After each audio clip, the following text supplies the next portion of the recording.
gratifikasi di sekolah itu rentan pisan. Pada saat jadi murid SD suka ngasih uang terima kasih itu tuh gratifikasi loh. Meskipun itu setelah dibagi rapot Setelah dibagi. offset Ya, sekolah kita ya. disadari itu korupsi sebenarnya Ya. gitu. Dari mulai PPDB.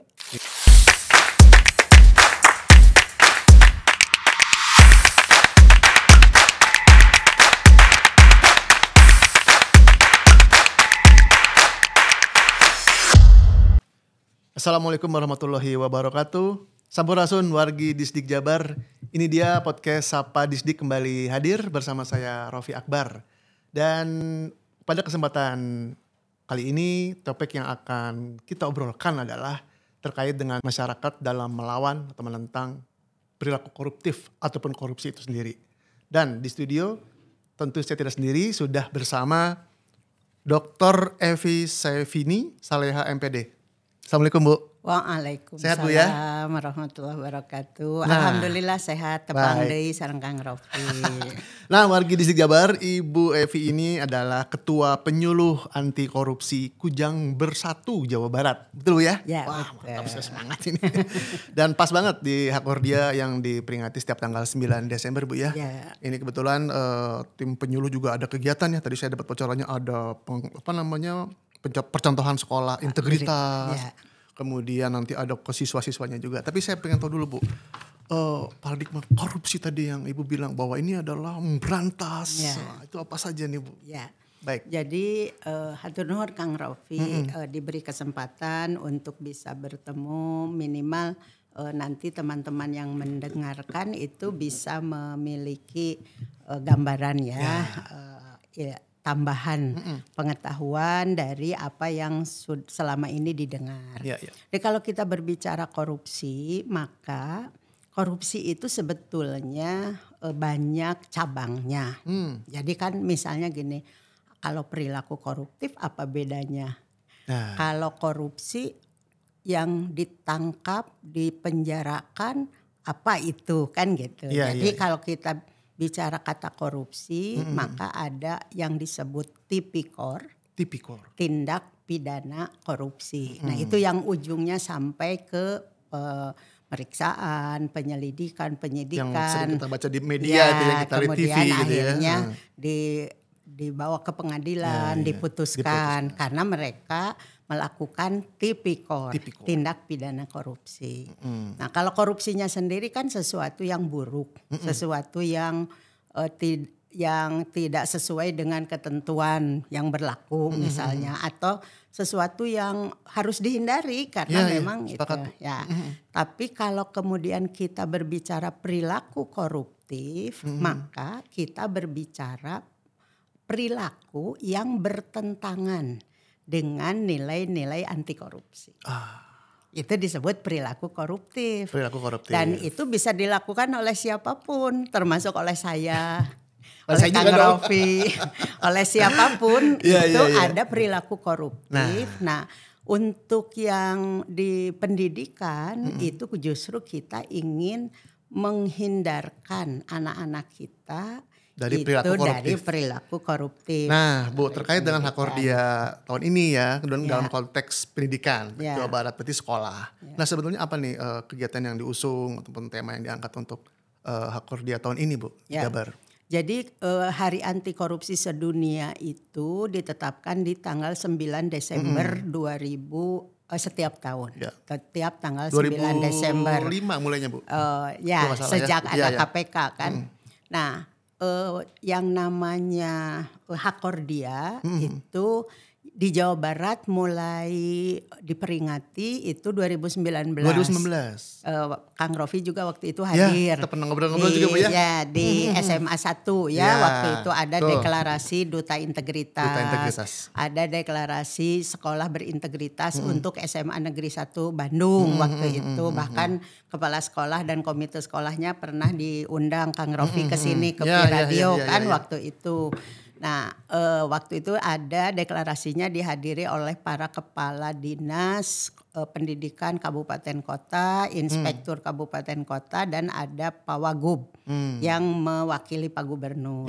Nah, di 2019 itu memang ada momentumnya adalah kewajiban pemerintah daerah menyusun peraturan kepala daerah, baik itu Pergub, Perbub, peraturan bupati maupun peraturan wali kota tentang penyelenggaraan pendidikan anti korupsi. Nah, sementara di Jawa Barat 2019 itu ada 2 peraturan gubernur. Peraturan Gubernur nomor 55 tahun 2019 itu tentang pendidikan anti korupsi bagi ASN. Oke, sudah ada berarti sudah ya? Ada. Nah, sementara nomor 60 tahun 2019 itu pendidikan anti korupsi bagi satuan pendidikan. Sekolah, jadi bagi sekolah. Sudah ada gitu. juga berarti. Nah, 2019 itu pada saat deklarasi sekaligus launching peraturan kepala daerah, karena sebelumnya di 2018 itu ada musyawarah kerja nasional antara KPK, Kementerian Pendidikan Kebudayaan, Kementerian Agama, dan Kementerian Dalam Negeri. Jadi semacam kick off gitu ya 2019. Makanya kenapa di Jawa Barat Hakordianya mulai gebyar itu di 2019. Kemudian lanjut ke 2020, 21 hingga sekarang ya. Gitu. Nah, yang sekarang ini yang digebiarkan lagi, Bu? Ya, jadi 2020. Jadi sesungguhnya gini ya, kalau yang namanya Hakordia itu bukan semata-mata peringatan. Oke. Gitu. Tapi pada saat Hakordia di 9 Desember itu menggambarkan apa nih yang sudah dilakukan selama 1 tahun ini kaitannya dengan pemberantasan korupsi gitu.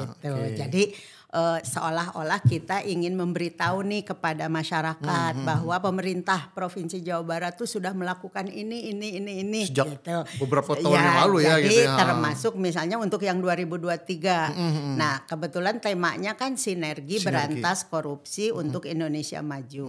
Nah, sinergi itu maknanya adalah kita tidak bisa bekerja sendiri gitu. Nah, maka kemudian pada 2023 ini kita mengevaluasi apa yang sudah dilakukan sejak 2019. Nah, dari 2019 kan deklarasi tentang pendidikan anti korupsi di sekolah. Kemudian ada Pergub tadi, pendidikan anti korupsi bagi ASN. Maka di 2021 kepala Dinas Pendidikan, dalam hal ini dari Dinas Pendidikan, kemudian BPSDM yang punya tugas untuk mengawal Pergub 55, Pak Kadisdik mengawal Pergub 60 dan kami penyuluh anti korupsi Ngariung. Jadi bermusyawarah kira-kira untuk kepala sekolah apa nih pendidikan anti korupsi bagi kepala sekolah. Kenapa dipilih sekolah? Karena sekolah itu perannya strategis. Kabayang ku Kang Rofi, kalau misalnya satu kepala sekolahnya bagus, berintegritas, dia bisa membawa seberapa banyak guru, seberapa banyak anak didik untuk juga bisa berintegritas. Maka dibentuklah kayak semacam pelopor-pelopor gitu ya, sekolah-sekolah pelopor. Kemudian dilaksanakan 2021 itu pelatihan kepada kepala sekolah tentang tata kelola sekolah berintegritas. Nah, dari 2021 sampai 2023 itu sudah dilatih 290. Itu apa saja, Bu, yang dilatihkan? Sekolah berintegritas kepada mereka tuh hal-hal apa aja nih, Bu? Itu yang ruang lingkup manajemen sekolah. Dari mulai PPDB sampai dengan pengelolaan pengaduan masyarakat. Termasuk proses belajar mengajarnya juga termasuk bagaimana pembelajaran anti korupsi yang penekanannya tidak hanya belajar di kelas, tapi habituasinya. Seperti apa? Melalui pembelajaran kokurikuler misalnya atau ekstrakurikuler. Contoh aja, Bu, sedikit nih biar makin seru. Contoh perilaku koruptif yang kayaknya sering dilihat di sekolah gitu, tapi disadari itu korupsi sebenarnya gitu. Contoh mah nyontek. Kan itu kayak zaman saya kecil sudah ada, Bu. Nah, dari zaman kecil sudah ada. Kenapa terus berlangsung? Karena di sekolah tidak menjadi perhatian. Bahkan ada guru-guru yang permisif. Jadi tahu anaknya nyontek gitu, Membiarkan muridnya gitu, seolah-olah gitu ya. api-api Api-api. gitu. Jadi itu barangkali yang sampai saat ini harus terus digaungkan. Dan yang paling penting adalah KPK itu sudah mendeklarasikan yang namanya nilai anti korupsi itu ada 9. Wow, yang paling dekat sekali dengan sekolah apa? Semua. Semua dekat ya. Jadi semuanya harus jadi pendidikan, harus jadi karakter anak-anak. Ya 9 itu. Jadi kalau disingkat, singkatannya macam-macam. Tapi yang sekarang mutakhir itu Jumat bersepeda kakak. Oh, apa? Jujur. Mandiri. Jum kan? Ya. Jumat kan? Jumat A-nya Jumat jujur, mandiri, kemudian adil. T-nya tanggung jawab. Jujur, mandiri, adil, tanggung jawab. Nah, itu Jumat. Bersepeda. Berani, sederhana, peduli. Gitu. Disiplin. Jadi lalu yang berikutnya kakaknya kerja keras.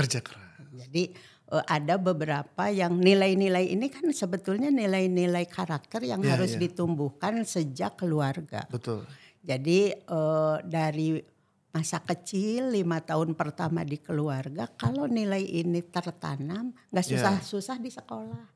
Nah persoalannya adalah tidak semua keluarga mampu menanamkan nilai-nilai tersebut, sehingga makanya harus sinergi semuanya. Betul. Gitu. Jadi nggak bisa parsial masing-masing ya. Karena kan tadi sebelum kita podcast kan bahwa paradigma memberantas korupsi kan yang 3 sula itu Bu ya tadi. Iya betul.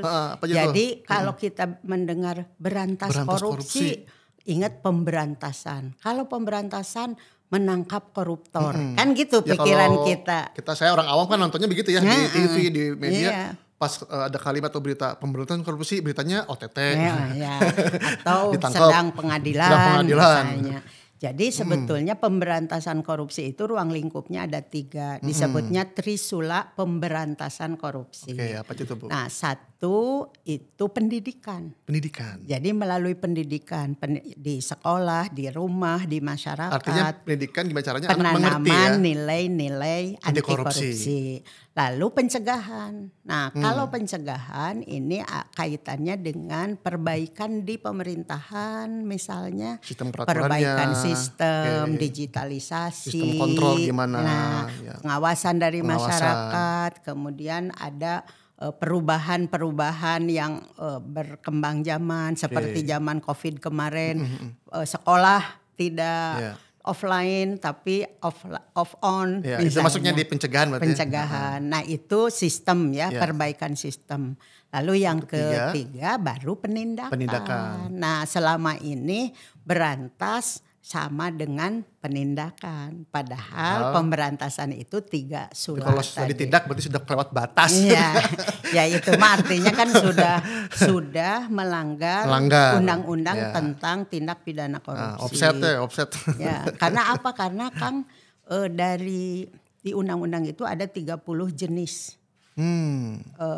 Apa yang dikatakan yang disebut tipikor itu ada 30 jenis. Tapi yang 30 jenis ini kalau dikategorikan jadi 7. 7 jenis tipikor. Jadi ada 7 klaster utama gitu ya. Jadi gratifikasi misalnya. Nah, gratifikasi di sekolah itu rentan pisan. Kang Rofi anaknya pada saat jadi murid SD suka ngasih uang terima kasih atau hadiah terima kasih ke wali kelas setelah dibagi rapot itu tuh gratifikasi loh. Meskipun itu kesepakatan persatuan orang tua murid misalnya cuma persoalannya siapa yang diberi Ay guru olahraga kabagi teu. Kenapa orang tua ngasih? Gratifikasi. Nah, kalau dia bukan guru anak saya, maka saya akan ngasih enggak? Nah itu pertanyaannya. Jadi itu untuk membedakan gratifikasi atau bukan. Ada kepentingannya. Gitu. Ada kepentingan. Nanti akan mempengaruhi bagaimana sikap, perilaku guru terhadap putra Kang Rofi. Yang kedua Bu, apa Bu? Yang kedua?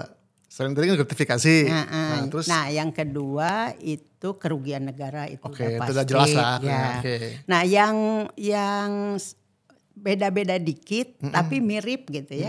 Gratifikasi, penyuapan dan pemerasan. Ya. Jadi itu 3, 4 dengan tadi kerugian negara. Yang kelima itu penyalahgunaan wewenang. Oke. Gitu. Penyalahgunaan wewenang juga seringkali terjadi Bu ya. Yang keenam konflik kepentingan dalam pengadaan barang jasa. Itu kan kemarin yang kena kepala daerah. Itu rata-rata ada di konflik kepentingan di pengadaan barang jasa atau di perizinan. Masih perusahaan siapanya gitu. Ya. Nah, tapi ujungnya adanya ke gratifikasi. Makanya ketika OTT itu pasalnya akhirnya nanti berlapis gitu. Yang terbaru yang Gubernur PJ Maluku itu ya sekarang. Jadi PJ aja. Ya. Jadi saya baca yang tadi pagi tuh 18 orang di teman-teman. Iya, tapi di beda tempat itu. Nah, jadi oleh karena itu ya kita semua harus punya kepentingan untuk menghindari. Tapi memang dimulai dari keluarga, itu bisa setuju dari keluarga itu. Sebenarnya kalau misalnya itu kan berarti dimulai dari orang tuanya dulu untuk memberikan contoh gitu. Makanya ada yang namanya ORNOP lah, organisasi masyarakat non pemerintah yang mendeklarasikan diri SPAK namanya. Saya Perempuan Anti Korupsi. Jadi maksudnya itu SPAK itu sudah lama dan dulu itu kerjasama dengan Australia misalnya. Oke. Bu, ini kita lanjut ke belum berikutnya Bu ya, terkait dengan Hakordia yang saat ini nih, yang tadi ada 66 sekolah di Jawa Barat yang menjadi percontohan kali ya. Sekolah integritas, bisa cerita Bu sedikit tentang itu Bu? Jadi untuk Hakordia 2023 di Jawa Barat itu upaya yang sudah dilakukan tadi sudah disebutkan. Nah dari 290 sekolah Pakadisdik menetapkan 66. Sekolah jadi percontohan. SMA, SMK, SLB ya? Jadi SMA, SMK, SLB. SMA-nya ada 37. Se-Jawa Barat. Se-Jawa Barat dipilih ya. Jadi tidak semua sekolah. Kenapa 37? Ada beberapa SMK yang memang disiapkan waktu itu untuk jadi percontohan BLUD, Badan Layanan Umum Daerah. Jadi artinya ketika pencanangan atau sekolah berintegrasi ini, ketika misalnya saya nih orang umum masuk ke sekolah itu apa yang bisa saya rasakan Bu? Jadi itu sebetulnya bagian dari ikhtiar untuk memperbaiki kondisi yang ada melalui sekolah itu. Jadi kan ada tata kelola sekolah berintegritas itu ada 8 area ya, 8 area yang jadi manajemen sekolah dari mulai PPDB. Jadi PPDB yang transparan dan akuntabel. Itu indikatornya ada. Kemudian yang kedua misalnya Dapodik tentang istilahnya pendataan yang berkaitan Dapodik yang transparan gitu, yang bertanggung jawab karena banyak terjadi pemalsuan data, manipulasi ya, markup, kejadian. Oh gitu, oke Bu. Yang ketiga itu selain Dapodik, jadi pokoknya yang transparansi, akuntabilitas, pengelolaan keuangan. Ya itu bagian dari penerapan sekolah integritas tadi ya. Mitigasi KKN di sekolahnya apa aja. Oke Bu, lanjut karena waktu udah mepet. Nah itu kan dari level sekolah nih ya. Nah terakhir kan katanya juga siswanya sendiri juga kan dibikin bootcamp segala macam. Itu sedikit bercerita dan sekali himbauan nih buat sekolah siswa. Harkordia itu leading sektornya inspektorat. Jadi inspektorat sejak tahun 2020, 2021, 2022 sampai dari 19 bahkan, tapi 2020 sekarang, itu karena Covid ya. Jadi 2021, 22, 23 itu lebih menekankan pada bagaimana mengajak anak-anak mahasiswa, pelajar untuk concern terhadap ini. Maka diadakan lomba-lomba. 2021 itu ada lomba video pendek, ada lomba baca puisi, ada lomba menyusun esai dan seterusnya. Macam-macam lah ya. Nah, di 2023 itu Inspektorat menyelenggarakan Integrity Youth Camp untuk pelajar dan diikuti oleh 100 orang se-Jawa Barat dan itu diumumkan terbuka. Siapa yang mau ikut? Nah, itu berapa malam, Bu? 1 malam, 2 malam? 2 malam. 2 malam ya? Semalam 10-11. Jadi masuk 10 pagi, pulang 11 sore. Berlokasi di Kiara Payung. Kiara Payung Jatinangor ya? Ya, jadi di Bumi Perkemahan. Dan itu dikukuhkan oleh Pak PJ Gubernur. Nah, maknanya apa? Maknanya kita optimis bahwa pemberantasan korupsi ini akan berjalan lebih baik di tahun-tahun yang akan datang. Artinya meskipun nanti si anak sudah lulus, dengan benih dengan benih-benih integritas pada anak-anak. Dan biasanya kan kalau anak remaja SMA SMK diingatkan orang tua berbeda dengan babarengan sama temennya lagi gitu ya. Kalau yang ngingetinnya temennya sama yang diingatkan orang tua suka berada beda gitu. Semoga kan nanti yang 100 di bootcamp tadi itu bisa merembes ya ke lingkungan sekitarnya, di sekolah maupun di masyarakat gitu. Dan itu jadi tugas Disdik juga dengan penyuluh anti korupsi untuk memelihara agar mereka bagaimanapun kan paling tidak apakah nanti ketemuan di Zoom meeting misalnya 3 bulan sekali ditanya rencana aksi yang sudah disusun seperti apa gitu. Baik Bu, terakhir satu paragraf aja untuk pesan buat generasi muda ya, buat saya juga ya, buat masyarakat, buat pelajar, buat sekolah di Hakordia 2023 nih Jabar, apa yang lebih sampaikan buat masyarakat? Kalau kami mari karena tagline-nya adalah tagline Pak KBJB itu babarengan ngalawan korupsi. Babarengan ngalawan korupsi. Jadi hayu kita babarengan apapun yang bisa kita lakukan sekecil apapun pasti punya kontribusi positif dan Allah pasti akan mencatat jadi amal baik. Nah itu Bu. Amin. Hayu babarengan ngalawan korupsi. Baik, Wargi Disdik Jabar, terima kasih Bu Evi atas obrolannya seru banget, tapi kita harus menyudahi dulu. Terbatas waktunya. Nanti kita ketemu lagi Bu ya di lain waktu dan topik yang masih seputar anti korupsi tapi dengan cerita yang berbeda. Oke. Hatur nuhun Bu Evi, sehat selalu ya. Amin. Sami-sami Kang Rofi.